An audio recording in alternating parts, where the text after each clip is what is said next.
Summer 2006, Ithaca, New York. 4 teenagers came together to learn digital video production.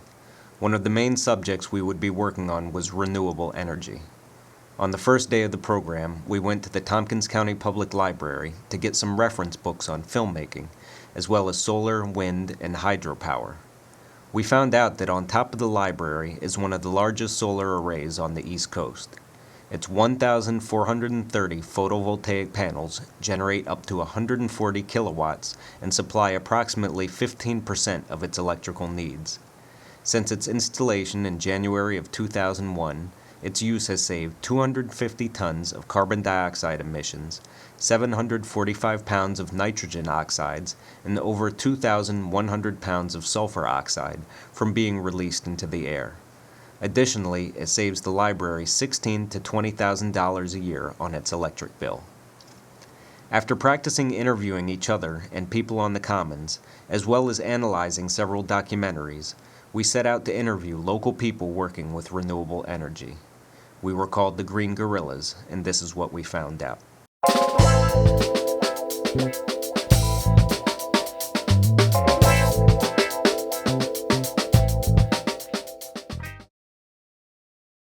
Last year we added an additional 4 more panels that you see on top there, and we included another system called an Outback MX60, and that kind of really enhanced our electrical operations here at this house. Of course, with any renewable energy things, you have to make some kind of life adjustments.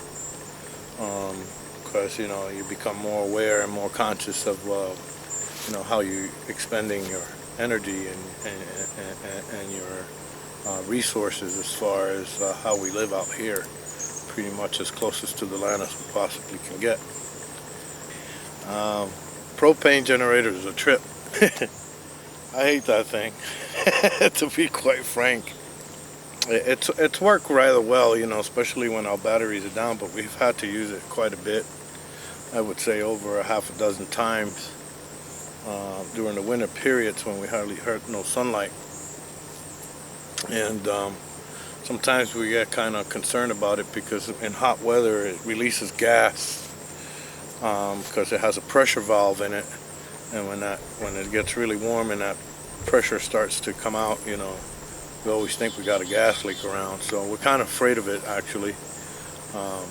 That somebody's gonna like me or someone else is gonna come by smoking a cigarette or something, and we're gonna have a nice kabooey out here. We're gonna have fireworks out here in Connecticut Hill. So we added that generator that's right up there. It's a Berge XL1. It's a 1 kilowatt generator. Yeah, that was a kind of an exciting job to do. I mean, it was really a lot of work. I took about 6 weeks off. Primarily, we did all the work ourselves. We didn't hire a consultant or contracting agency to install it. What I did is I ended up calling my buddy Jason Corwin, and we talked about it, and I talked to one of my uncles from Tuscarora Reservation, and we came up with a plan. And then we went to work to climb the tower. We used 2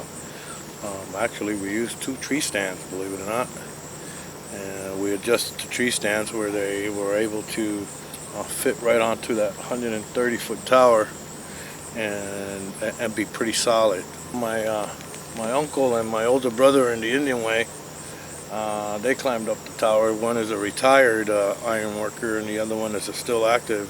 So it hasn't been going that long, just for a couple of days now.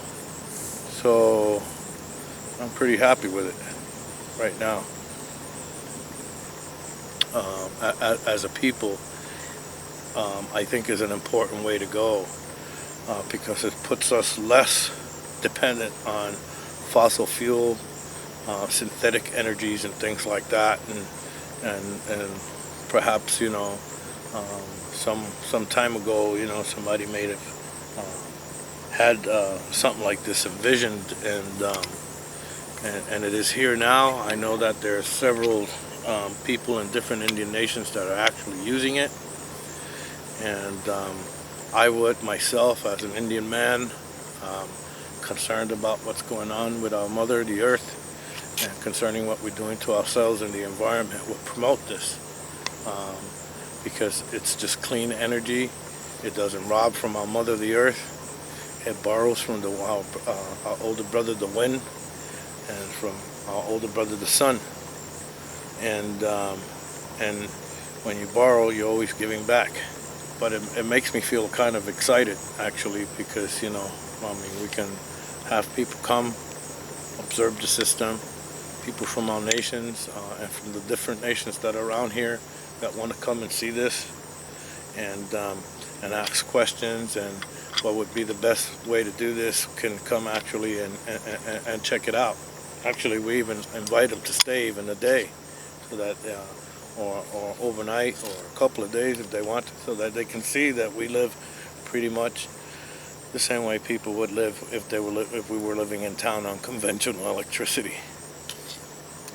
So yeah, I feel good about it. I feel that I'm one of those contributing and giving something back in a good way.